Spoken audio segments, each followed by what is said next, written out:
A la zona il·luminada del mar, és a dir, la zona fòtica, és on viuen els vegetals marins. Per la seva quantitat de biomassa, en destaquen aquells que coneixem popularment amb el nom d'algues. Les algues, que es consideren incloses dins el regne dels protistes, són un conjunt molt heterogeni, en el qual hi ha tant organismes unicel·lulars com multicel·lulars. En realitat són agrupacions de cèl·lules que formen colònies, filaments o làmines. Les algues tenen diferents pigments sensibles a la llum, fet que els permet realitzar la fotosíntesi i ser la base de la piràmide tròfica marina. També hi ha algunes algues unicel·lulars que poden ser mixòtrofes.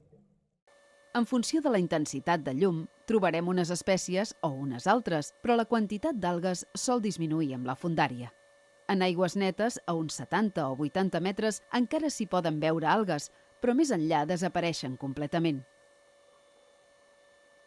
Hi ha altres factors que també condicionen la seva presència, entre els quals cal recordar la temperatura, els nutrients i, en la zona litoral, la incidència de les marees.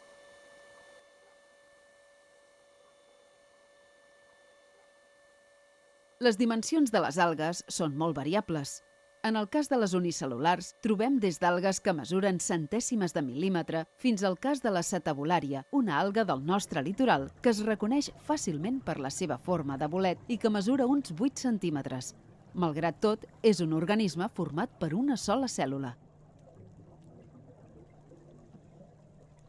En el cas de les algues multicel·lulars, hi ha grans variacions en les mides, des de molt petites fins al cas de les espècies que formen part del grup d'algues conegudes popularment com a kelp, com seria el cas de l'espècie Macrocystis. Es tracta d'una alga típica de les aigües fredes de l'oceà Pacífic, el tal·lus de la qual habitualment mesura més de 30 metres.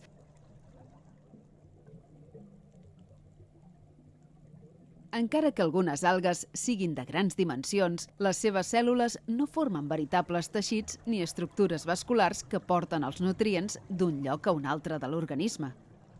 De tota manera, poden tenir una especialització en les seves funcions i certa diversificació cel·lular. Totes les cèl·lules obtenen les substàncies que necessiten directament del medi aquós que les envolta.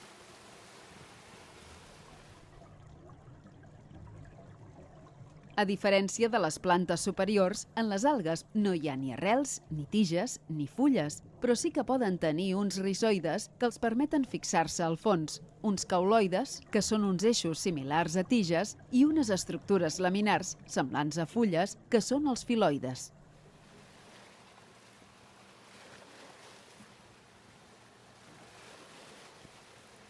Entre les algues unicel·lulars hi ha una gran diversitat de grups taxonòmics i d'espècies. Moltes formen part del plàncton, tant marí com d'aigua dolça, però altres viuen a prop o a la superfície del fons marí. La microscòpia electrònica proporciona imatges de gran detall de la seva estructura i forma i posa de manifest la gran diversitat d'aquests petits organismes.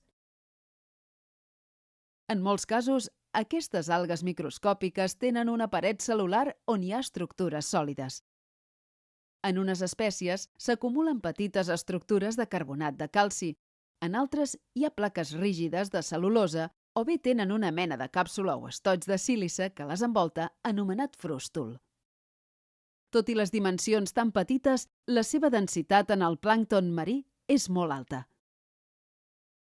En morir les cèl·lules, els materials sòlids de les seves parets cel·lulars van precipitant cap al fons i, en molts indrets, arriben a condicionar la composició i el tipus de sediment que hi ha en els fons oceànics.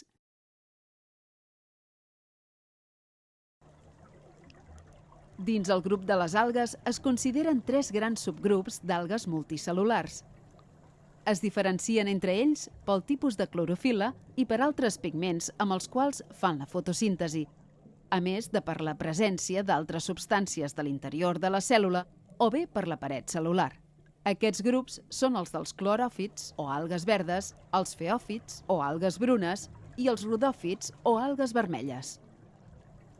La majoria d'algues verdes viuen en aigua dolça, però també estan ben representades en el medi marí.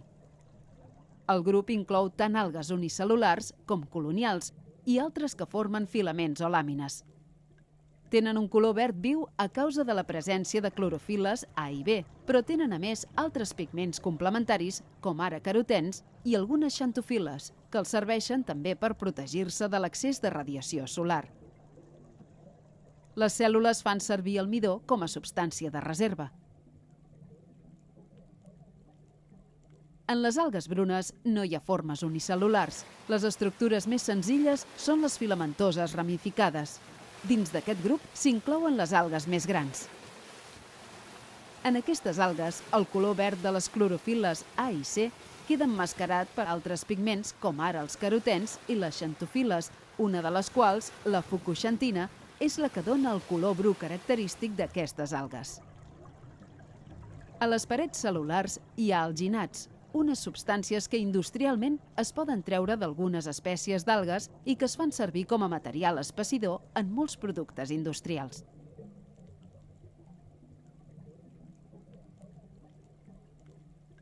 Les algues vermelles o rodòfits són força abundants al nostre litoral. La seva coloració és variable, sovint és vermella o rosada, però la presència d'altres pigments fa que vagi del color marró fins al blavós. Aquestes algues tenen clorofila A, carotens i xantofiles, a més de la ficocianina, que els dona color blau, i de la ficoeritrina, de color vermell, que és la substància que aporta el color dominant. La paret cel·lular té una capa de cel·lulosa envoltada d'una altra externa feta de substàncies gelificades, com ara l'agar i els carragins, productes també d'aplicació a les indústries química, farmacèutica o alimentària.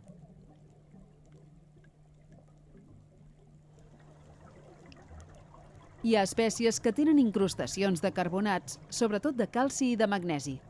Aquests revestiments de sals minerals fan que quedin completament endurides, sovint com si fossin pedres. Aquestes algues endurides poden formar els coneguts fons de Maerl i també part del coral·ligen. Un dels temes més interessants de la vida de les algues és el de la reproducció i els cicles biològics. Les algues tenen dos tipus de reproducció. Una és asexual, per espores, en la qual no hi ha processos de fecundació, i una altra sexual, en la qual hi ha emissió de gàmetes, fecundació i posterior desenvolupament d'un nou tal·lus de l'alga. En les algues hi ha alternança de generacions. Tenen uns esporangis diploides i uns gametangis haploides. El cicle biològic bàsic de les algues passa per desenvolupar una etapa en la qual les cèl·lules tenen un nombre diploide de cromosomes. Són els esporòfits. Per meiosi, els esporòfits formen les espores. En aquest procés, les cèl·lules es queden tan sols amb una dotació simple de cromosomes, és a dir, són haploides. En les algues pluricel·lulars, les espores es formen dins unes estructures anomenades esporangis.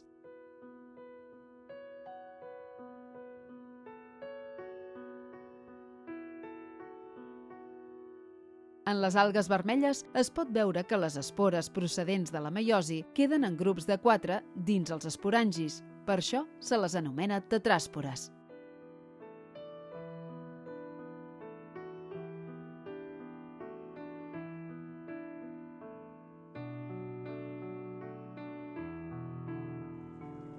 Una vegada alliberades al medi i segons les espècies, les espores poden desenvolupar-se formant algues unicel·lulars haploides o nous tal·lus que també tenen cèl·lules haploides.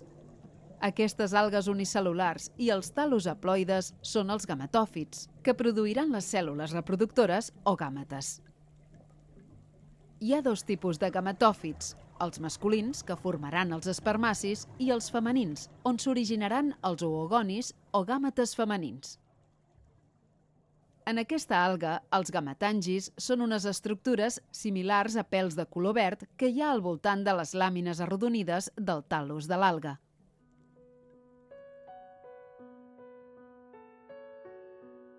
En el cas de les algues unicel·lulars, els gàmetes es formen dins de la cèl·lula, mentre que en les algues pluricel·lulars es poden formar en estructures especials, els gametangis.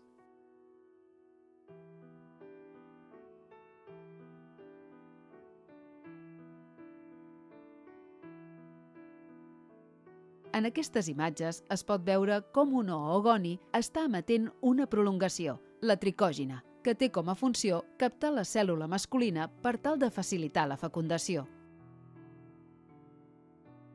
Aquí s'observa com a l'extrem de la tricògina ja s'ha unit un espermaci, o cèl·lula reproductora masculina.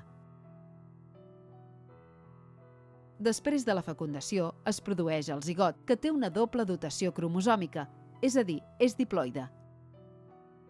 Aquesta cèl·lula, per mitosi, donarà nous individus, també diploides, que són els esporòfits. Un procés característic de moltes algues vermelles és que després de la fecundació, el zigot no es desprèn per desenvolupar un altre tal·lus, sinó que, unit al gametòfit, comença a dividir-se per mitosi i crea petites estructures de cèl·lules diploides. Es tracta dels carposporòfits, que viuen a compte del gametòfit haploide. Aquí es formaran espores diploides que, quan es desprenguin i germinin, formaran els veritables esporòfits. D'aquesta manera es tanca el cicle, en el qual hi ha una generació diploide, l'esporòfit, seguida d'una haploide, el gametòfit. Tal com hem pogut veure, en les algues hi ha una alternança de generacions. Tot i que són de la mateixa espècie, hi ha casos en què el gametòfit i l'esporòfit tenen una aparença completament diferent. És el cas d'una alga d'origen australià que fa temps va arribar a les nostres costes i que s'ha fet molt abundant. Segons el seu aspecte, l'anomenem Asparagopsis armata o Falkenbergia rufulanosa.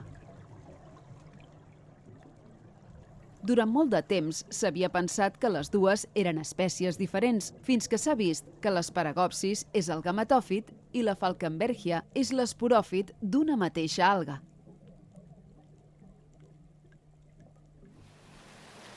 Aquest és un bon exemple de cicle biològic heteromòrfic, en contraposició als cicles isomòrfics, on les dues formes són iguals.